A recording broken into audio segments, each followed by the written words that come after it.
तो ऐसे सपनों को देखना है और समझने का प्रयास करना है। ठीक है, मान ले आपके सारे सपने पूरे हो गए। अगर मान लीजिए कि आपका सारा सपना जो आपने सपना देखा सब का सब पूरा हो गया, अब क्या करेगा भाई? एक आदमी से सिकंदर को कहा कि जाओ साधु को बुला के लाओ। बोला क्यों जाए? तो भाई महाराज जी आपको खुश होकर बहुत कुछ देंगे। बोला क्या देगा, क्या मन करना चाह रहा है? तो बोले नहीं आपको जाना पड़ेगा, ये करना है। तो कहा सब कुछ हमको दे देगा, उसके बाद क्या है? तो बोला आराम करें। कहा हम तो पहले से कर रहे हैं।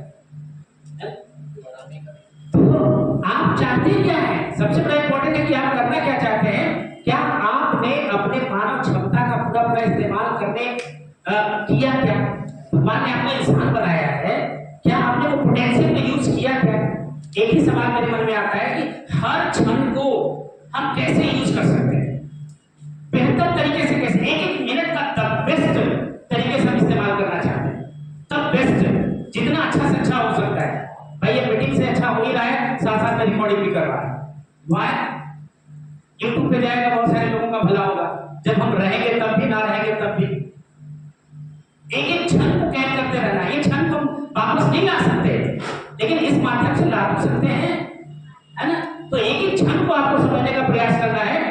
तो क्या एक मानव इतना ही कर सकता था? क्या आज तक अपने आप से सवाल करिए, क्या हम लोग इतना ही कर सकते थे? इतना ही करने के लिए भगवान ने हम लोग को बनाया है। भाई बच्चे हुए, बच्चों को पढ़ाया लिखाया, शादी किया, घर द्वार बनवाया, कहानी खत्म। क्या इतना ही के लिए भगवान ने हमको पैदा किया था? सवाल आज पूछिए, क्या इतना ही करने के लिए मैं जन्म लिया हूं? क्या यही मेरा मकसद था? इतना ही कर करके हमारी कहानी खत्म हो जाएगी? अपने आप से सवाल करना है ना? तो जो अब तक आपने हासिल किया है या कुछ और भी किया जा सकता है, अंतिम पेटने पे हाथ रखकर से अपने आप से बोलिए भाई बहुत कुछ किया जा सकता है। अंतिम सांस तक मैं चाहता हूं कि एक नए लोगों का जीवन बदले। एक आदमी एक दिन हमारे सामने पूछे क्या है, पहला चीज स्कूल था जो हमने चलाने का प्रयास किया, और चलाने का प्रयास हमेशा रहेगा, चलता रहेगा। जब पैसा आएगा तो दूसरे तरीके से चलेगा, है ना? खुद अपना जीवन ढालना नहीं चाहते, क्योंकि एक बच्चे को पढ़ाने में अपना समय देना पड़ता है, और मेरा टाइम इतना कीमती है कुछ करने का, है ना?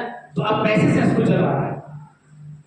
हालांकि बहुत पहले एक लीडर थे, वो हमको बोले थे कि सर सबसे पहले इस बिजनेस में सफल आप हो जाइए, फिर उसके बाद स्कूल खोलिएगा। लेकिन उनकी बात न मान करके हम सबसे पहले स्कूल खोले, और ऐसा घर चक्कर में उलझे हुए। तो सबसे पहला चीज उन्होंने बोला था कि पहले पैसे बना लीजिए, और डायरेक्ट बिजनेस आपको पैसा बना करके देगा। लेकिन उनकी बात को नहीं माने, आज पता चला भूल जाए, है ना? दूसरा सपना हॉस्पिटल बनाना, शिक्षा, स्वास्थ्य। नेक्स्ट मेरा सपना है, ड्रीम है हॉस्पिटल बनाना। भाई हॉस्पिटल बनाना चाहते हैं ताकि किसी को जीवन देना।